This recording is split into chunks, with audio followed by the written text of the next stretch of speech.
This meeting is being recorded. Wow. All right. We get it. Yeah. Oh, yeah. Right? Calm down.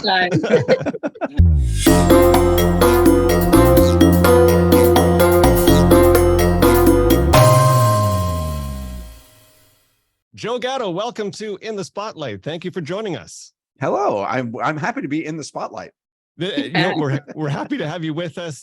We've seen you on TV for years doing some crazy things, and you're adding another one to that because you're coming to the frozen tundra of Winnipeg in March, on March 4th. You know what? I said, when's the best time to go? And they were like, August. And I'm like, no.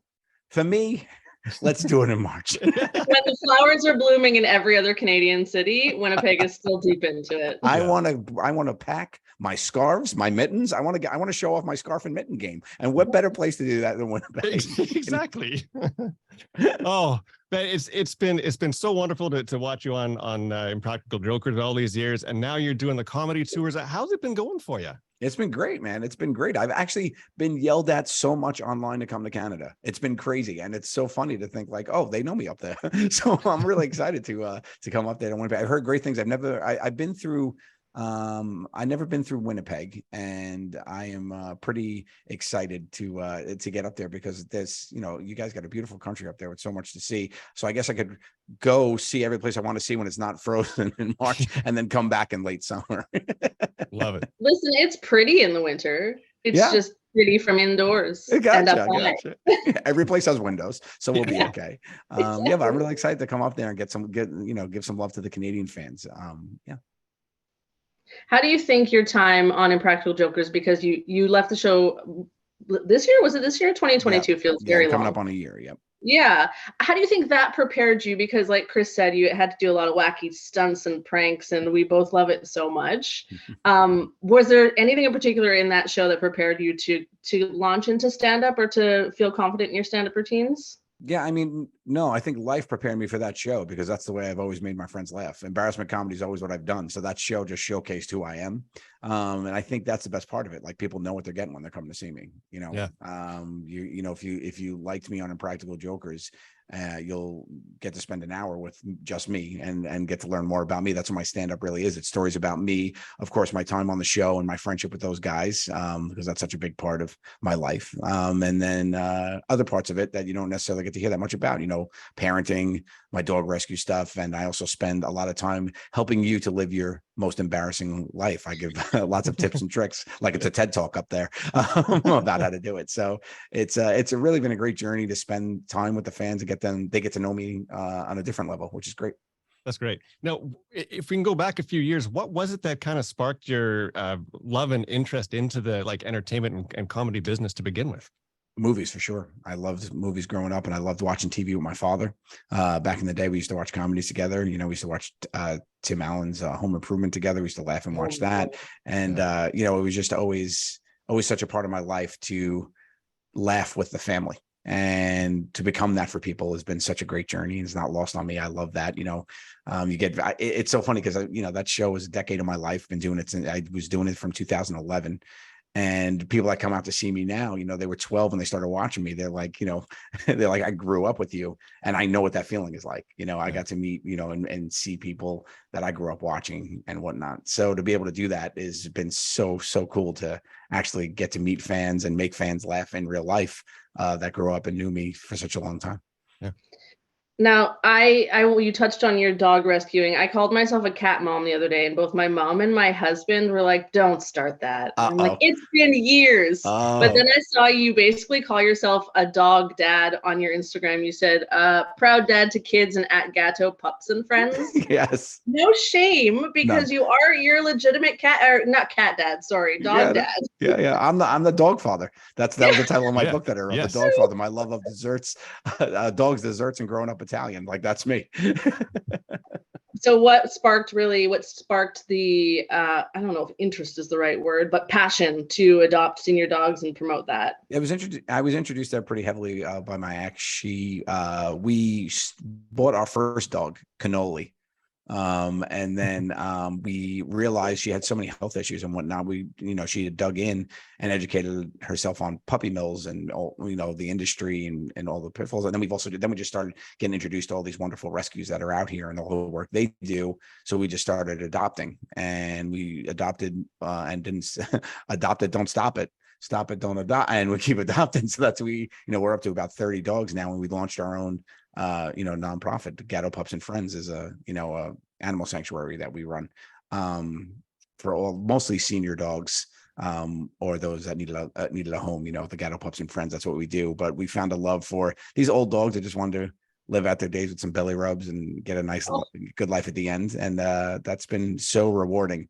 I actually had my first rescue here with me, Biscotti. She was our first rescue. I've had her 8 years ago, I guess, at this point. So wow. Yeah. And it's really important, especially like in the last couple of years with the whole pandemic and being isolated, to have like a companion, and like you have your friends too, the other jokers, but it's important to have a companion like that, especially we adopted a Jack Russell Beagle. So we have Roxy. She's almost 10 years old now, but it's really important to do the adopt, don't shop, right? Yeah, I think it's because there's no love like the love of a rescue dog. It's funny, we make fun of Cannoli all the time. She's like a little bit of a diva. Like she's like, okay, you can pet me now, but the other dog's like, where are you going? There's a human here that loves me. It's really the typical really dog, rewarding. but then you get the every so often the dog that's like, all right, on my time, like a cat. So you basically had a cat dog. That's right. We have a cat dog. Cannoli's a cat dog. Yeah. Now we also saw a bit of information online about your anti-bullying initiative. Can you touch on that a little bit? Yeah, I mean, I've always been pro anti-bullying, I guess that is. I always wanted, I just share my story basically because I grew up being bullied. In high school, couldn't be more of a nerd. I was a mathlete. I was on the math team. I was a bowler. Shout out to Strike Force. And so it was really, I grew up in it, and then I just used laughter and to be able to work with it, and actually was able to turn the whole, tide and climate in my high school with just bullying the football team, like a reverse bullying situation, which was really fun and funny. And so I just tell my story to let people know that it does get better, stay strong, and just be kind to each other. And I work closely with Pop Culture Hero Coalition, which is a not-for-profit that helps to go and educate people on these topics in a better way than I do. But and I work with them like at Comic-Cons, we do panels and whatnot. And it's just been a really cool part of my journey as well. I feel like a lot of the people that were maybe bullied in high school or junior high or wherever turn out to be some of the funniest, most successful and kindest people, and then you look back and perhaps the people that bullied you, not to karma, but maybe they're not experiencing so much joy. Yeah, well, I've always heard this quote that always just stuck with me, and it was hurt people, heal people, heal people. So it's just an interesting perspective, I think. I like that. Yeah. We can also hear you and see you on the Two Cool Moms podcast. And I gotta say, so I've been watching that the last little while, and I gotta go back to episode 1 where your co-host Steve is wearing a Winnipeg Jets hat. Yes. In that episode. Yes. Is he a Jets fan, or what's going on? He is a huge hockey fan. He's a Pittsburgh Penguins fan. But he's a huge in hockey, grew up playing it. He still plays it as an adult in an adult league. Which I told him is not smart. He's not built for it anymore, but the knees, right? It's the knees. Yeah, that's right. You gotta be careful. He's great. And he's always grew up with hockey and loves hockey. And it's always been a big part of him. And if you watch, as you get into more, I think he starts just all the jerseys that he has and it's so funny to see, like, he's just really a hockey guy. So. Yeah. And what inspired you to start the podcast? Because obviously throughout the pandemic and before, there were a lot of podcasts floating around, but it's such you're still entertaining, but it's yet another outlet for you. Yeah, that's exactly it. I mean, since I left Jokers, it was like, okay, how do I still be around to help people and do what I want to do and stuff as I'm figuring out my life. And, Steve and I always loved Steve. I know him, over 10 years. He toured with us when I toured with the Jokers, and very funny comedian, super sweet guy. And we always just headed off. So we decided, let's do a podcast. I always wanted to do one, didn't have the time, didn't have the, ability, because I was doing so much. So it was like, you could, as you could do that on your own time. You bang out 6 episodes in one day and then you're good for, a month and a half. So it's just a different thing where, everything else took up so much of my time. So when I need to focus more on home, it was a good outlet. And we came up with the concept of, we both had 2 mothers. We call it Two Cool Moms. And we both had mothers who were very gave very good maternal advice, and we both think that we inherited that. We are people consiglieres, and so we spend the first half telling stories about our childhood or anything we get into, how we grew up or being a parent, and then the second half we actually help people with their dilemmas. They write in, and we help give our best advice. Sometimes it works great, sometimes it doesn't, but we do what we can in a comedic format. Yeah. Love that. People can check that out on all the platforms. It's also on YouTube as a video. Got a couple of minutes left. I have to ask you a question that you're probably asked every single day. When you're walking down the street, do people call you Joe or do people call you Larry? People yell Larry all the time. Yeah, Larry, right? People yell Larry all the time. My wife and I were walking in Disney Springs a few years ago now, and someone was doing that sketch behind us, just shouting Larry, and we turned around. Great. It's everywhere. That's everywhere. I actually, one of my favorite stories is when I first, this is like 8 or 9 years ago at this point, but I was in a Target, and there was two very funny things happened. One was I actually needed help finding out where the paper towels was. So I went up to the woman that worked there and said, "Excuse me, could you help me find, can I have your help for a second?" And she was like, and she recognized me and goes, "Oh no, you're not getting me." And she ran away from me. I was like, "Ma'am, I just didn't." And she's like, no. And she was like on one end of the aisles and I was on the other, and we were just like walking parallel. And every time I saw her, she was like, no, like, "You're not getting me, Joe." And I was like, "I need paper towels." She was gone. And then when I was checking out, there was a kid that was like, he was like his teens, and he was embarrassing his mom doing the Larry thing. And I was like, thought he was like doing it to show off in front of me, but he didn't even know I was there. So he was just doing it. Yeah. And then I just went, because I had a baseball hat on, so I don't think he didn't know who I was. So I took my hat off and I went up behind him and I tapped him on the shoulder and I said, I had checked out, and I tapped him on the shoulder. I said, "Dude, I looked all over. He's not here." And his face went. Yeah. And he just stood there frozen, and I just gone. I walked out the door, and I love that moment for me. That was so great, just to blow that kid's mind. I saw his mind melt. It was unbelievable. That is awesome. You know what? You're coming to Winnipeg March 4th, Burton Cummings Theater, a wonderful theater here in the city. Tickets through Ticketmaster.